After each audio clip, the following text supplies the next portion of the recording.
diriwayatkan oleh sahabat Zir bin Ubais.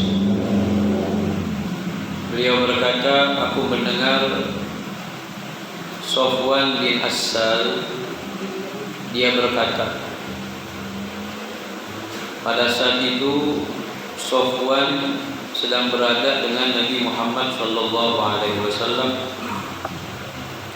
Begitulah cintanya sahabat, begitulah orang-orang yang dekat sama Nabi, orang-orang yang gak mau lepas kesehariannya bersama dengan Rasulullah, orang-orang yang selalu memperhatikan Rasulullah, orang-orang yang selalu ingin bersama Nabi Muhammad. Maka pantas para sahabat-sahabat mendapatkan kedudukan yang tinggi, kemuliaan yang tinggi. Bahkan mereka ada yang dikasih kabar gembira al-mubashirina bil jannah, yang pasti bakal masuk ke dalam surganya Allah. Karena tidak ada jaminan manusia sebaik-baiknya jaminan, yaitu Rasulullah. Kita mungkin punya jaminan, tapi kadang bisa dusta, bisa bohong. Tapi Rasulullah jaminannya, perkataannya itu selalu benar. Beliau mendengar Rasul sallallahu alaihi wasallam berkata, "Ma min kharijin." Bunyi hadisnya, "Ma min kharijin kharaja min baitihi fi talabil ilmi."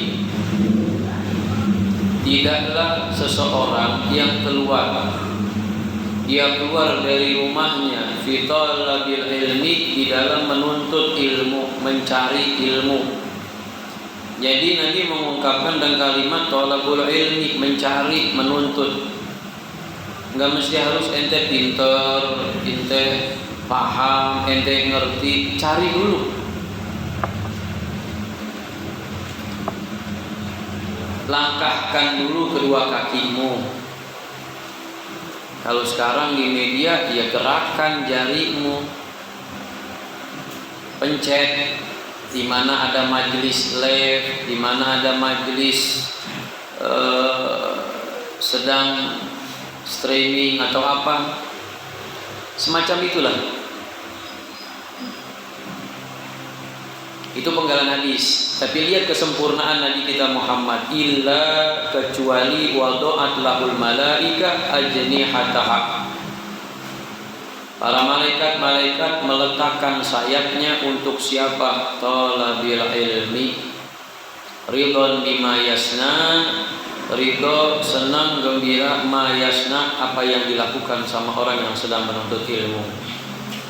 Jadi kalau kita paham hadis Nabi kita Muhammad sallallahu alaihi wasallam bahwa menuntut ilmu itu kudu jalan, kudu disamperin, cari tahu di mana sumbernya ilmu, di mana manbahnya, di mana orang-orang yang berilmu.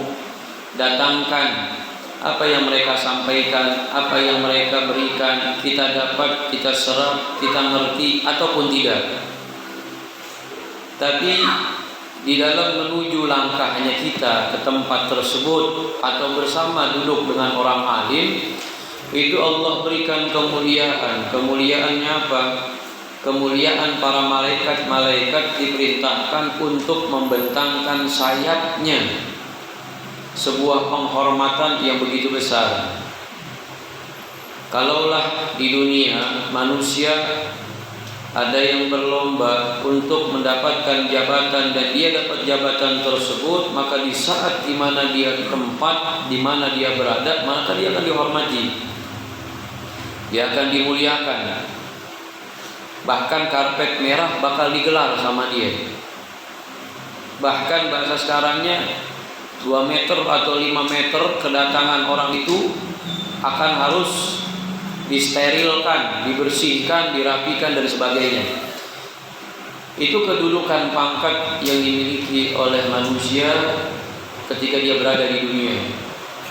Tapi ketika seseorang sudah diberikan janji oleh Nabi kita Muhammad SAW tentang pangkat dan derajat orang yang menuntut ilmu, waduh, begitu hebatnya.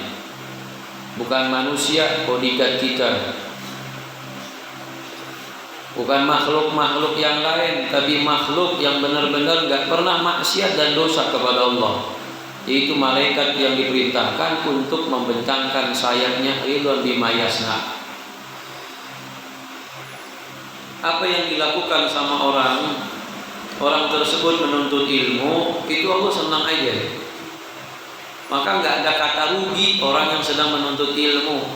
Dalam hadis yang lain, Umul Qaum, ya, yang sahabat bertanya, mereka tidak datang karena sebab menuntut ilmu ya Rasulullah, tidak datang karena sebab ada perkumpulan majlis zikir, majlis ilmu, tapi sebab mereka karena goro di dunia, karena urusan dunia. Ada yang datang dagang, ada yang datang ini, ada yang datang ini, ada yang cuma selewatan aja. Maka apa kata Nabi Muhammad?